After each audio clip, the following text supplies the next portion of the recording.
तो जिसने सेंटेंसेस बनाना सीख लिए ना, तो समझो उसने इंग्लिश सीख ली, क्योंकि ये सारी इंग्लिश जो है सेंटेंस के इर्द गिर्द घूमती है। Hello guys, welcome back. आज हम पढ़ने वाले हैं लेटर्स क्या होते हैं, वर्ड क्या होता है और सेंटेंस क्या होता है। पिछली वीडियो में हम इंग्लिश बनाना सीख रहे थे, तो आज हम उसको फर्दर डिफाइन करेंगे कि इंग्लिश बनती कैसे है। पिछली वीडियो में मैंने आपको बताया था कि इंग्लिश की दुनिया में 26 साउंड्स होते हैं। तो वो 26 साउंड्स कौन से होते हैं? वो ये वाले होते हैं, ए से लेकर जेड तक। अच्छा, तो ये तो 26 साउंड्स हो गए। उसके अलावा हमने क्या पढ़ा था? इसके अलावा हमने पढ़ा था कि ये वाले जो साउंड्स हैं, तो ये वाले लेटर्स जब आपस में मिलते हैं तो और कुछ साउंड्स बनाते हैं।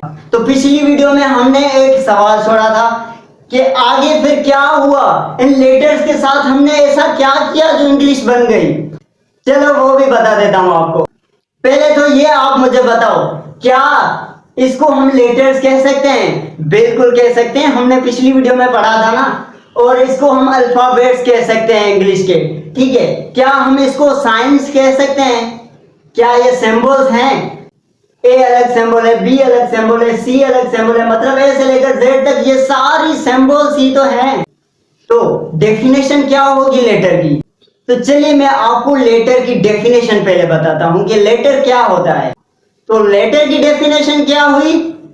Every symbol of alphabets of any language is called letter. यानी कि किसी भी जबान के अल्फाबेट्स जो होते हैं, उनकी हर एक निशानी को हम क्या कहते हैं? लेटर्स कहते हैं। जैसे कि ये जबान है इंग्लिश, तो ये अल्फाबेट्स किसके हैं? ये इंग्लिश के हैं। और ए से लेकर जेड तक जितनी भी सिंबल्स हैं, जितनी भी ये निशानियां हैं, उनको हम क्या कहते हैं? उनको हम लेटर कहते हैं।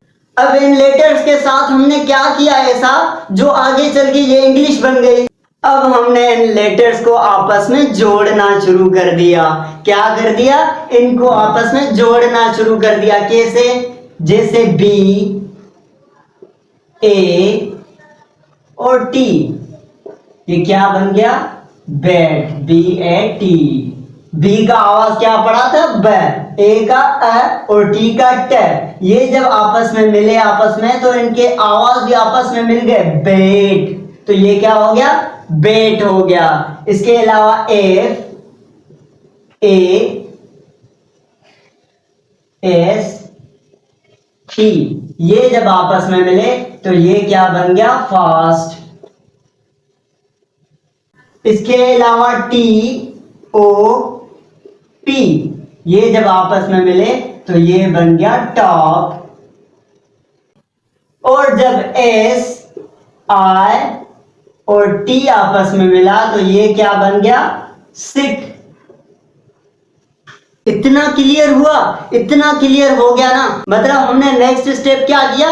हमने लेटर्स को आपस में जोड़ना शुरू कर दिया। जब लेटर्स को आपस में जोड़ना शुरू किया तो ये क्या कहलाने लगे? वर्ड। ये क्या बन गया? वर्ड बन गया। मतलब वर्ड क्या है? वर्ड क्या हुआ? वर्ड हुआ group of letters. Group of letters is called word. तो ग्रुप ऑफ लेटर्स क्या हुआ? वर्ड हुआ।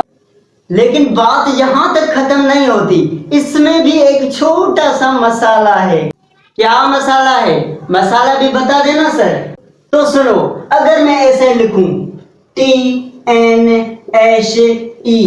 तो क्या ये वर्ड है? आपका आंसर होगा नो। तो राइट आंसर है। तो क्या कमी है इसके अंदर? ये भी तो एक लेटर्स का ग्रुप है। फिर कौन सी ऐसी मुसीबत आ गई जो हम इसको वर्ड नहीं कहते? हाँ, एक चीज है, इसमें सेंस की कमी है, इसमें मतलब की कमी है। इट मीन्स के वर्ड को बनाने के लिए उसका सेंस होना लाजमी होता है। तो ऐसे लेटर्स जोड़े जाएं जिसका कोई ना कोई सेंस निकल रहा है। तो जिसका सेंस निकलेगा उसको हम वर्ड कहेंगे, जिसका सेंस नहीं निकलेगा तो उसको हम वर्ड नहीं कह सकते। इट मीन्स जिसका सेंस नहीं तो वो वर्ड नहीं। तो पहले हमने जितने भी वर्ड्स लिखे थे ना, तो उसका कोई ना कोई सेंस निकल रहा था। जैसे कि फास्ट लिखा हमने, फास्ट मीन्स तेज, इसका कोई ना कोई मतलब तो निकला, it means this is the word. जैसे टॉप लिखा, टॉप मीन्स ऊपर, इसका भी मतलब है। जैसे सिट लिखा, सिट मीन्स बैठना, इट मीन्स इन वर्ड्स का कोई ना कोई मतलब है, it means they are the words. ऐसा नहीं है कि कोई भी लेटर्स मैं आपस में जोड़ दूं और मैं कहूं कि ये वर्ड्स हैं। तो वर्ड होने के लिए सेंस का होना बहुत ही इंपॉर्टेंट है। तो अब वर्ड की डेफिनेशन क्या बनती है? Group of letters? नो, ये तो कंप्लीट डेफिनेशन नहीं हुई ना, क्योंकि सेंस भी लाजमी होता है। तो ये तो है ही है, ग्रुप ऑफ लेटर्स तो है ही है।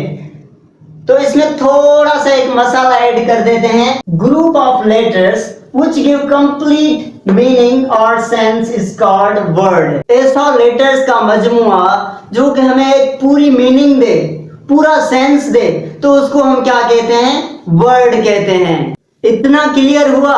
जी सर, इतना तो क्लियर होगा, लेकिन बात यहां तक खत्म नहीं होती। आज मैं आपको वर्ड के बारे में कुछ और भी बताता हूं, क्योंकि ये जो वर्ड की डेफिनेशन है ना, ये बहुत सारे लोगों को बहुत कंफ्यूज करती है। तो मैं जो भी टॉपिक लूंगा उसका तो मैं पूरा पोस्टमार्टम ही करूंगा, मतलब कि कुछ भी नहीं छोड़ने वाला उस टॉपिक में। तो चलो सुनो मेरी बात। आज हमने वर्ड को छेड़ ही लिया है, तो अपनी नॉलेज के पिटारे में इसके बारे में थोड़ा सा और आपको बता देता हूं। तो ये कुछ लेटर्स हैं, एक है आई, दूसरा है ओ और तीसरा है ए। अगर ये लेटर्स कहीं पर भी आ जाएं तो ये अपने आप को एक वर्ड कहलाते हैं। आई कहीं पर भी अकेला आ जाए तो ये कहलाएगा वर्ड, ओ कहीं पर भी अकेला आ जाए तो ये भी वर्ड कहलाएगा, और ए भी वर्ड कहलाएगा। ये अपने आप में इतना पावर रखते हैं कि ये वर्ड कहलाएं। अच्छा, कोई भी अगर आपसे कोई पूछे कि आई वर्ड है, तो आप कह सकते हैं कि जी हाँ, बिल्कुल आई वर्ड है, क्योंकि इसकी भी कोई ना कोई मीनिंग निकल रही है। आई मीन्स मैं, तो इसमें मीनिंग निकली, इट मीन्स कि ये भी वर्ड है। तो आई भी उन चंद लेटर्स में से है जो अकेला भी एक वर्ड की हैसियत रखता है। अच्छा, तो ये डेफिनेशन कंप्लीट डेफिनेशन है?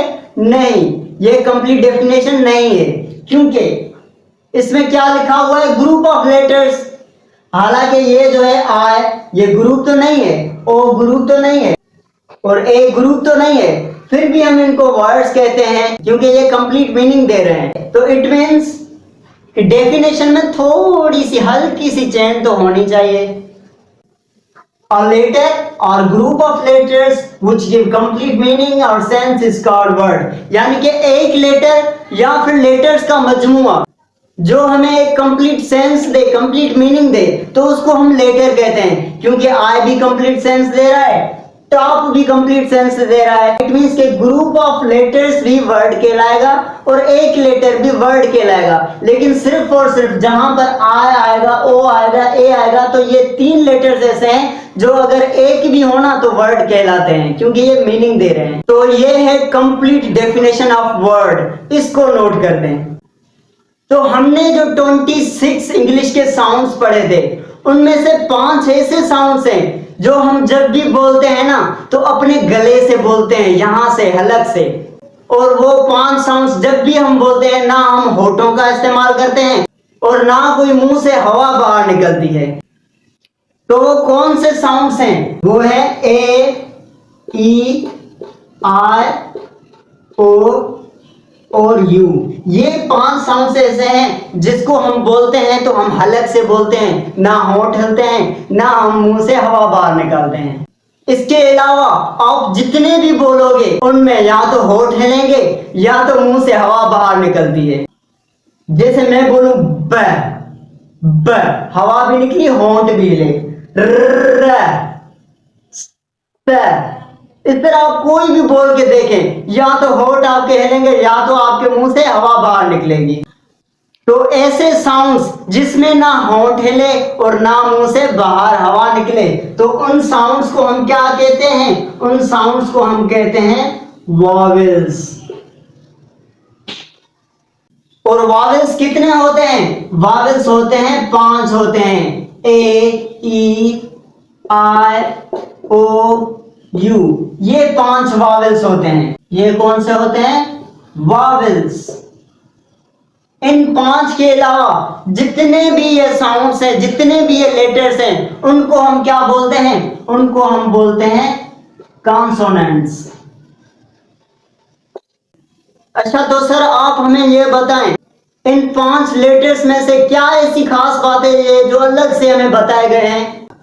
तो बिल्कुल इसमें खास बात है, इसी वजह से इनको वावेल्स का नाम दिया है और बाकियों को कॉन्सोनेंट्स का। क्योंकि ज्यादातर जितने भी इंग्लिश के वर्ड्स हैं, इनमें से कोई ना कोई उन वर्ड्स में मौजूद होगा। जैसे हमने पहले वर्ड्स पढ़ा फास्ट, इसमें ए मौजूद है, ठीक है। जैसे टॉप पढ़ा, इसमें ओ मौजूद है। जैसे सिट पढ़ा, इसमें आई मौजूद है। तो वावेल्स की कहीं ना कहीं इंपॉर्टेंस तो है, इस वजह से ये एक अलग कैटेगराइज किए गए हैं। तो मैंने कहा मैक्सिमम वर्ड्स जो है इंग्लिश के, उनमें वावेल्स मौजूद होते हैं और बाकी थोड़े बहुत ऐसे वर्ड्स हैं जिनमें वावेल नहीं होते, जैसे कि क्राई, जिम, इस तरह के। बाकी जितने भी वर्ड्स होते हैं, मैक्सिमम वर्ड्स वावेल से ही बनते हैं। उसके बाद क्या हुआ सर, वो भी तो बता दें। चलिए जी बताता हूं आपको। उसके बाद ये हुआ कि ये जो हमने वर्ड्स बनाए उसको फिर आपस में हम जोड़ने लग गए। जैसे कि ही एक वर्ड हुआ, ग्रुप ऑफ लेटर्स है। इसके अलावा इज, काशिफ। तो इसमें हमने 3 वर्ड्स जोड़ दिए, 1 2 3। ये 3 वर्ड्स जब मिले, तो वर्ड्स जब मिले तो उसके बाद में क्या बनता है? उसके बाद में बनता है सेंटेंस।